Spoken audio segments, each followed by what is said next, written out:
Chineke ji ike niile dị ebe mgbe Maria dị ngọzi bụrụ n'ebe ọbụla ahụ nke ịmụ nwa ka ọ bụrụ ihe nke ga na-eweta aṅụrị. Were ebere gị ledata anya.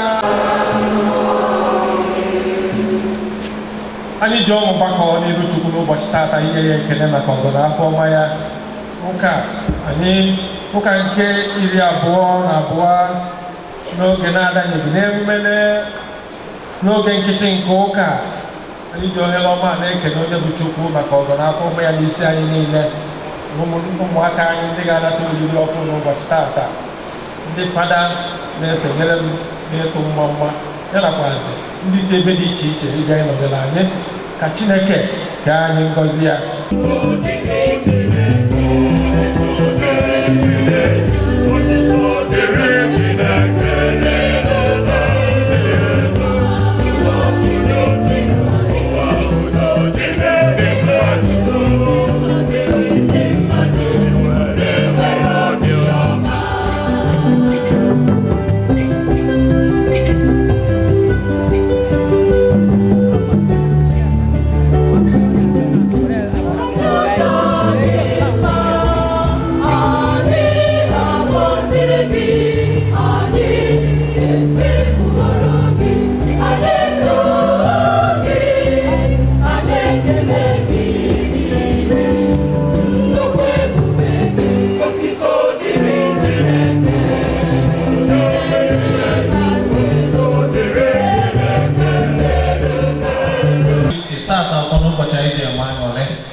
Bidogo n'onye isi nchụaja the parish priest nna m ukwu onye na-eri oriri 50 years ya ọkwa n'obere ụbọchị 50 years akwụkwa 50 days gone on 50 months ọtọ dị Jesu Kristi.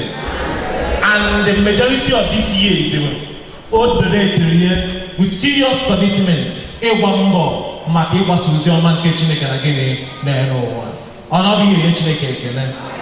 Ị na-agba n'anya ịfụ aka ụmụaka ndị na-abanye na ịnata oriri nsọ, the second Christian initiation.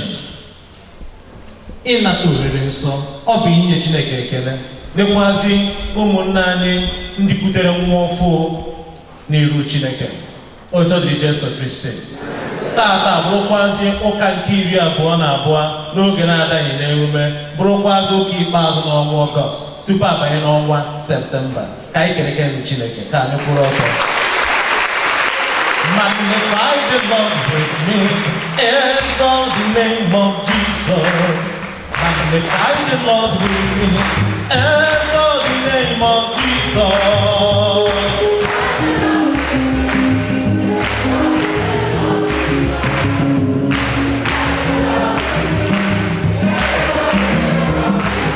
Glorify the Lord with me, exalt the name of Jesus.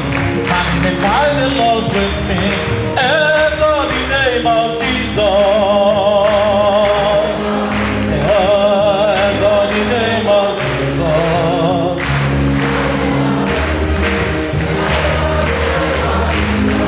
Oh, glory, glory, glory to the Lord. Oh, glory, glory, glory to the Lord. Hallelujah. Hosanna, Hosanna, Hosanna. Blessed be the name of the Lord. Hosanna, Hosanna, Hosanna. Blessed be the name of the Lord. Oh, glory, glory, glory to the Lord. Ezigbo mmadụ nwere ezigbo obi. Mụ na ya rụrụ for 1 year n'Enugu Ukwu, a hard working person.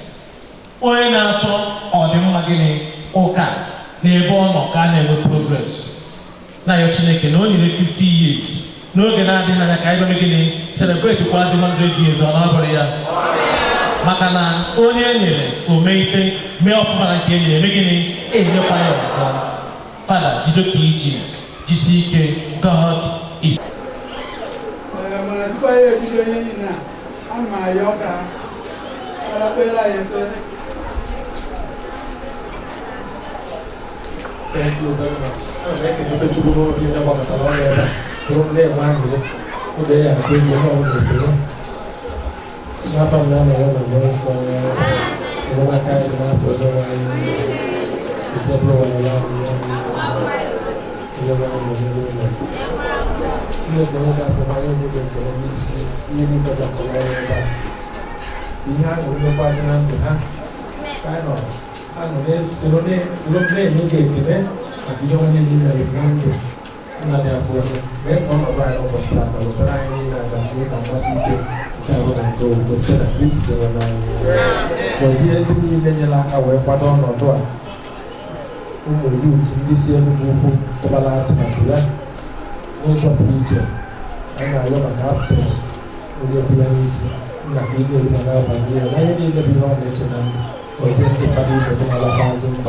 Ezinụlọ St. Peter's Church ndị nọkwazị na-enye m nkwado, ezinụlọ bọọlụ arụsị, ezinụlọ ndị na-nka na ndị niile nọkwazị ebe a inye na ndị enyi ikwu na ibe ndị niile bịara ebe a isonye nkwado nnadị afọ maka amara gị bara ha ụba.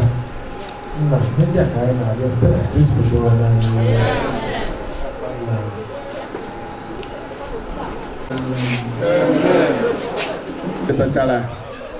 A na-ejidebe mkpịsị odee were na-ede maka ife anyị akọ kịta bụ ife dị na be anyị hapụrụ wee na-achọ Western education.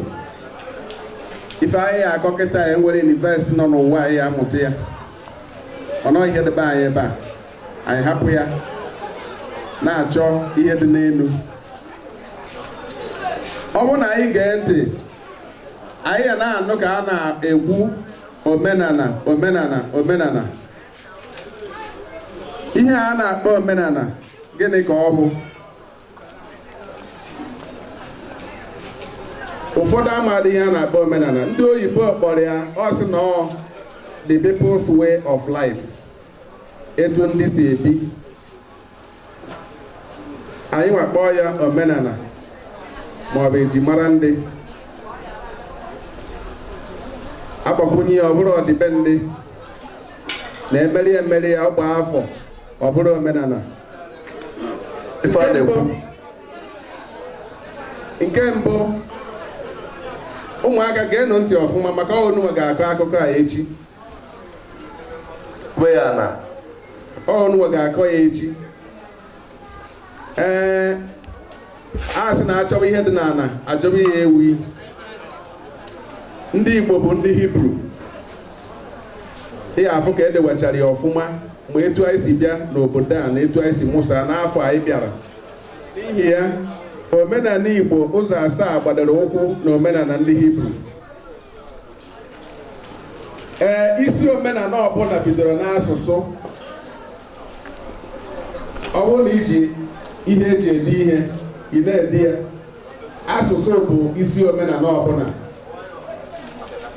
Ọ bụrụ na asụsụ gachaa, ọ bụrụ ejiji ndị na-eji.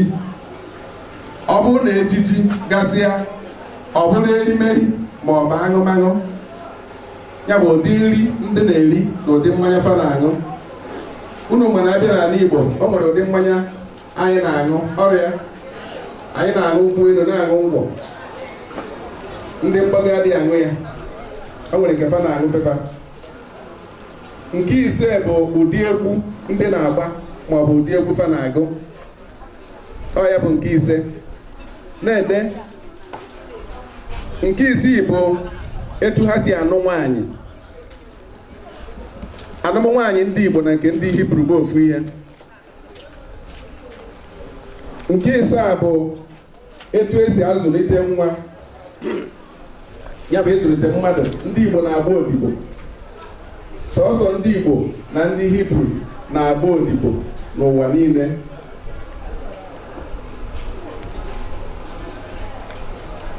Nke asatọ bụ ịkwa ozu ma ọ bụ ili ozu. Unu na-erere anyị na afọ omenala anyị na nke ndị mgbago abụrụ ofu. Anyị na-akwa ozu na-eli ozu.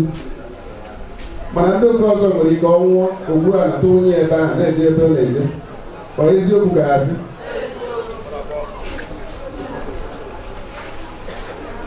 nke iri nke itoolu sọ nke itoolu bụ etu esi eme ma amụọ nwa. Unu ma na anyị na-eme ọmụgwọ na-ebu ugwu. Sọọsọ ndị Igbo na ndị Hibru na-ebu ugwu n'ụwa niile. Ndị ọzọ adịghị eme ya, ndị mụtara ya n'osi n'aka anyị wee mụta ya. Eziokwu ga-asị mata na ndị Igbo na-ebu ugwu tupu ụka bịa. Ya bụ nke a bụ omenala anyị ka jisiri aka ike. Nke iri bụ ikwe ekele.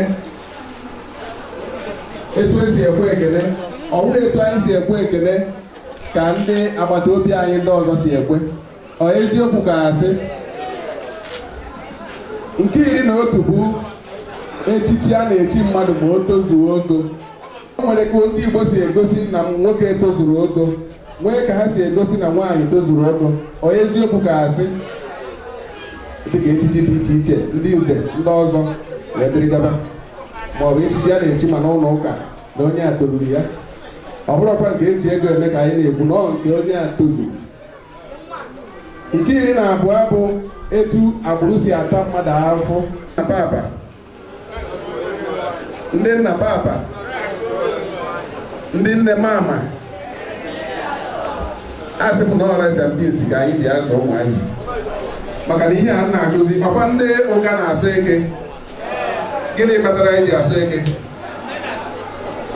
O mere nke ọ dara ya ada. Eke bụ, gee ntị ọfụma, eke bụ ihe eji wee fibe arụsị. Happy birthday to you. How old are you now? How old are you now?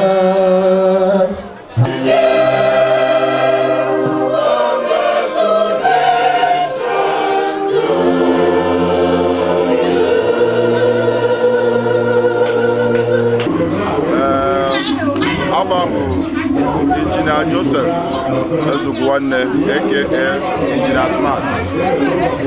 So I'm on St. Peter's Ogahia, Umoru Ogahia. So I'm going to parish. Our chairman, Youth and Children Harvest Bazaar Committee, yes, St. Peter's here, very close to him. For a man, always somebody very simple. Since you have Father, they can father and I'm Mrs. Lagos Augustina, one of the parishioners. When I got here, I go 50 years. I go from Nagoya, Mnoga, Karirenka. Katina Kenya, Mammy Ogana, Ojana, Runugoya. And the horse also now, Mammy, come on, also no one. Katina Kura lays the boy you won't come through with a gururi. Now, I found what I brought you. Automobile, I read your malum. No go to Narisika. As I'm a son, or the Kia, Yakonamu, I know, Pelem Nisia. Bishop and Wezaputia, Otobucha, Macanonian, no Malo, one of Bambo, Ni Josie, Noka. Aka 1 year one or with the education secretary priest on our Bambo Fuma. Lectures, cheap since I'm with Chipala. Na famalo of Mayana, Papiana, Mayano, Munia, Kana Padia, and Chana Padia, on a more from Machinek, nearly on a Jena Bata, so Yakanji. Okurara Ugochukwu Benjamin, no Gakaina, Pumpkin. Ne weteru nuka mmemme agbamafọ iri ise nke onye nchụaja eze mmụọ na ụga St. Peter's ụga ebe a ka ọ na-eme tata. Fada, mgbe anyị na-anya anyị fụ ka anyị na-ewu egwu ogene afọ na iwe ezigbo nwa afọ Igbo na tata kedu ka obi dị gị ji agba ụdị egwu a? Obi bụ nsọ aṅụrị ịfụ ndị mafụ do parish isi ndị chala ọrụ na ya si ebe ha si gbasịa nkata wee take him by surprise. Ihe a ha melụ m ihe tụrụ ya ụmụnne m nwaanyị ndị nwaanyị ndị na-abụọ na oyitiri na-alụ ọrụ Ochukwu sister, ebe sister. So n'ebe a kịta ndị ọzọkwa nọcha ebe a nọ ọkwa na-agbasi mbọ ike na-egosi na ha nyere anyị ezigbote ọzụzụ ntọnana anyị ji were kwụrụ akwụrụ ihe gbasara okwukwe enwetaghị okwukwe n'aka anyị na ndị Bizek Music Movies International na ndị niile bịaranụ ndị niile ma ụfọdụ amadị ihe a na-eme wee bịaba butezie ọtụ ha n'anya ana m asị ka ọ dị onye ọbụla na mma ka ihe wee bụ n'uche bụ ezigbo ihe n'ụwa anyị niile aka ofu ihe kachasị mkpa nna ya n'isi onye ọbụla ka enugomero nke anyị ebe anyị nọ na-akwa nka ka o ya esi wee dị mma obodo anyị esi wee dị mma ka Chineke zaa anyị ekpere dị n'ụka maka oge ụfọdụ gbagide ọsọ bata n'ime ụlọ ụka fụ na udo dịtụ n'ụlọ ụka karịa n'ime obodo ka fụ nghọta ha dịkwuo n'ime obodo n'ebe ndị na-achị achị n'ụka na obodo nọ ihe nna ya bụ ka udo chia n'ụwa anyị ọkachasị obodo anyị bụ na Naịjirịa na obodo anyị dị iche iche. Anyị na-ekene gị nọgide na amara nke onye nwe anyị. Ndị Igbo otu ka Bijek si fụ ya na ụga na St. Peter's Catholic Church ụga nke dị n'Ekwulọbịa Diocese. Anyị ekene unu ụbọchị nta ka anyị chọọ na Owerre nchi.